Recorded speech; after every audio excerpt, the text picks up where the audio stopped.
Youth Congress പ്രവർത്തകരെ കൊലപ്പെടുത്തിയ കേസിൽ അറസ്റ്റിലായ പ്രതികൾക്ക് പോലീസ് കസ്റ്റഡിയിൽ ഭക്ഷണവും വസ്ത്രവും എത്തിച്ചു നൽകുന്നത് CPM പ്രാദേശിക നേതാക്കൾ തന്നെയാണ്. പെരിയ ലോക്കൽ കമ്മിറ്റി അംഗമായിരുന്ന മുഖ്യപ്രതി എ പീതാംബരൻ, CJ സജി എന്നിവർക്ക് കഴിഞ്ഞ ദിവസങ്ങളിൽ ബേക്കൽ പോലീസ് സ്റ്റേഷനിലേക്ക് സഹായങ്ങൾ എത്തിച്ചത് ഉദുമ ഏരിയയിലെ 3 നേതാക്കളാണ്. MLA കൊലപാതക ബന്ധം ചർച്ച ചെയ്യുന്നതിനിടെ പാർട്ടിയെ കൂടുതൽ വെട്ടിലാക്കുകയാണ് ഇത്തരം നടപടികൾ. പ്രതികളെ തിരിഞ്ഞു നോക്കാതിരുന്നാൽ അവർ പാർട്ടിക്കെതിരെ മൊഴി നൽകുമോ എന്നാണ് നേതാക്കൾ ഭയപ്പെടുന്നത്. പാർട്ടി തങ്ങളെ രക്ഷിക്കും എന്ന പൂർണ്ണ പ്രതീക്ഷയിലാണ് പ്രതികളെ രക്ഷിക്കാൻ തന്നെയാണ് പാർട്ടിയുടെ ഓരോ നീക്കവും. ക്രൈംബ്രാഞ്ച് DYSP ചോദ്യം ചെയ്യാൻ കാസർഗോഡ് വിളിക്കുന്ന സമയം ഒഴികെ പ്രതികൾ മുഴുവൻ സമയവും ബേക്കൽ സ്റ്റേഷനിലാണ് ഉള്ളത്. ഇവിടെയുള്ള പോലീസുകാരൊക്കെ തികഞ്ഞ പാർട്ടി സ്നേഹം കാട്ടുന്നവരും. പ്രതികളെ സംരക്ഷിക്കില്ല എന്ന് CPM ആവർത്തിക്കുമ്പോഴും ഏരിയ നേതാക്കൾ ഉൾപ്പെടെയുള്ളവർ സംരക്ഷണത്തിനായി വരികയാണ്. ഇത് തന്നെ കൊലപാതകത്തിൽ പാർട്ടിയുടെ ബന്ധം വിളിച്ചോതുന്നുണ്ട്. ഇടയ്ക്കിടെ സ്റ്റേഷനിലെത്തി പ്രതികളുമായി നേതാക്കൾ സംസാരിക്കുന്നുമുണ്ട്. CPM ഓഫീസിൽ വെച്ചാണ് പെരിയ ഇരട്ട കൊലപാതകത്തിന്റെ ഗൂഢാലോചന നടന്നതെന്ന് പ്രതികൾ മൊഴി നൽകിയിരുന്നു. കൃപേഷിനെയും ശരത്തിനെയും കൊല്ലാനായി യശലടുക്കത്തെ CPM ബ്രാഞ്ച് സെക്രട്ടറി ഓഫീസിൽ കൃത്യം നടന്ന ദിവസം വൈകിട്ടായിരുന്നു ഗൂഢാലോചന.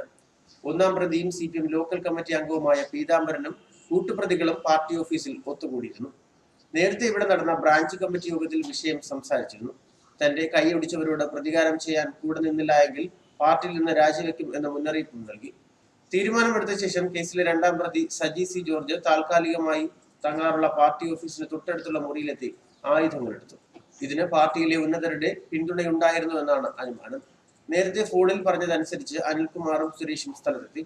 സന്ധ്യയ്ക്ക് എല്ലാവരും കൂടി കൃപേഷും ശരത്തും വരുന്ന വഴിയിലെ കാട്ടിൽ പതുങ്ങിയിരുന്ന് കൊലപാതകം ചെയ്യുകയായിരുന്നു. കൃപേഷും ശരത്തും എവിടെയുണ്ടെന്നറിയാൻ പീതാംബരൻ ബൈക്ക് എടുത്ത റോഡിലൂടെ അങ്ങോട്ടും ഇങ്ങോട്ടും പോയി തൊട്ടടുത്തുള്ള ശാസ്ത ഗംഗാധരന്റെ വീട്ടിൽ ബൈക്ക് വെച്ചു. തിരിച്ചു വന്ന മറ്റു പ്രതികൾക്കൊപ്പം ചേരുകയായിരുന്നു എന്നാണ് മൊഴി നൽകിയത്. ഇരട്ട കൊലപാതകത്തിൽ നേരിട്ട് പങ്കെടുത്ത 8 പേരുണ്ടെന്നാണ് പോലീസ് പറയുന്നത്. എന്നാൽ 7 പേർ മാത്രമാണ് ഇപ്പോൾ പിടിയിലായത്. പ്രതിയെന്ന് സംശയിക്കുന്ന 8-ാമൻ പിടിയിലായവർ ഒളിവിൽ താമസിച്ചിരുന്നിടത്തുള്ള പാർട്ടി ഓഫീസിൽ കഴിഞ്ഞ 5 ദിവസവും ഒളിവിൽ കഴിഞ്ഞതായും വിവരമുണ്ട്. പാർട്ടി ഓഫീസ് ആയതുകൊണ്ട് പോലീസും വരില്ല. സദാസമയവും തുറന്നിടുന്ന പാർട്ടി ഓഫീസ് കഴിഞ്ഞ കുറെ ദിവസങ്ങളായി അടഞ്ഞു കിടന്നതിന് ശേഷം ഇന്നലെ വീണ്ടും തുറന്നിരുന്നു. ഇവിടെ താമസിച്ചിരുന്നയാൾക്ക് ഭക്ഷണം നൽകിയതും സമീപത്തെ പാർട്ടി പ്രവർത്തകരുടെ വീട്ടിൽ നിന്നായിരുന്നു. നാട്ടുകാർ തന്നെ ഇത് സാക്ഷ്യപ്പെടുത്തുന്നുണ്ട്. ഇന്നലെ മുതൽ ഭക്ഷണം കൊണ്ടുപോകുന്നില്ല. ഒടുവിൽ ഇയാൾ മറ്റൊരു താവളത്തിലേക്ക് മാറിയതാകാമെന്നാണ് സൂചന. അതേസമയം കൊലപാതകത്തിന്റെ അന്വേഷണം ക്രൈംബ്രാഞ്ചിന് ഏറ്റെടുക്കും. എന്നാൽ കേസ് CBIക്ക് വിടണമെന്നാവശ്യപ്പെട്ട് ഹൈക്കോടതിയെ സമീപിക്കാൻ ഒരുങ്ങിയാണ് കൊല്ലപ്പെട്ടവരുടെ കുടുംബങ്ങൾ. CBI അന്വേഷണത്തിലൂടെ മാത്രമേ സത്യം പുറത്തുവരൂവെന്ന് കൃപേഷിന്റെ അച്ഛൻ പറയുന്നു.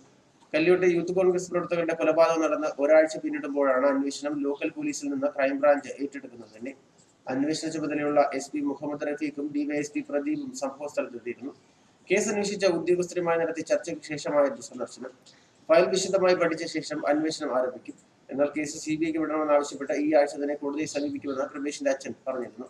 അതേസമയം 2 വീടുകളിലേക്കും ആശ്വാസവാക്കുമായി സംസ്ഥാനത്തിന്റെ വിവിധ ഭാഗങ്ങളിൽ നിന്നുള്ളവർ ഇപ്പോഴും എത്തുന്നുണ്ട്. ന്യൂസ് ഡെസ്ക് മലയാളി വാർത്ത.